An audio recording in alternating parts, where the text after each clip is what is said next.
எனக்காக கூட நின்ற உங்களுக்கும் அதே மாதிரி கஷ்டங்கள், அதே மாதிரி அவமானங்கள், அதையெல்லாம் நீங்க பெருசா எடுத்துக்காம, அதையெல்லாம் நீங்க பொருட்டாவே எடுத்துக்காம, என்னோட வலிகளை, என்னோட வேதனைகளை உங்களோட நினைச்சு என் கூடவே நின்று இன்னைக்கு சி ஜோசப் விஜய் எனும் நான்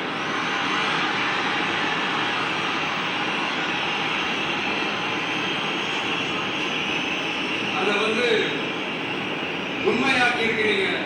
உண்மையிலே என்ன சொல்றதுன்னு எனக்கு தெரியல. என்னுடைய உறவுகளே, என்னுடைய சொந்தங்களே, நான் ஒன்றும் தேவதூதெல்லாம் கிடையாது. நானும் ஒரு இயல்பான ஒரு வாழ்க்கையை வாழ்ற ஒரு சாதாரணமான மனுஷன் தான். நான் முன்னாடியே சொன்ன மாதிரி அது செய்வேன் இது செய்வேன் பொய்யான வாக்குறுதிகள்லாம் கொடுத்து நான் ஏமாற்ற மாட்டேன். எது சாத்தியமோ அது மட்டும்தான் நான் செய்வேன்.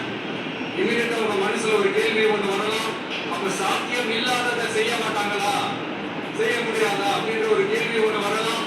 இத்தனை கோடி மக்கள் என் கூட இருக்கும் போது எது வந்தாலும் பார்த்துக்கலாம், என்ன வந்தாலும் பார்த்துக்கலாம் அப்படின்ற அந்த கான்பிடன்ஸ் என் மனசுல இருக்கு.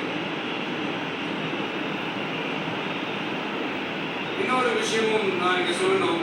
இன்னைக்கு நம்ம தமிழ்நாடு கவர்மெண்ட் இருக்கிற அந்த நிலைமையை பத்தி நான் உங்ககிட்ட நான் சொல்லணும். கிட்டத்தட்ட 10 லட்சம் கோடிக்கு மேல கடன் வாங்கி வச்சுட்டு போயிருக்கிற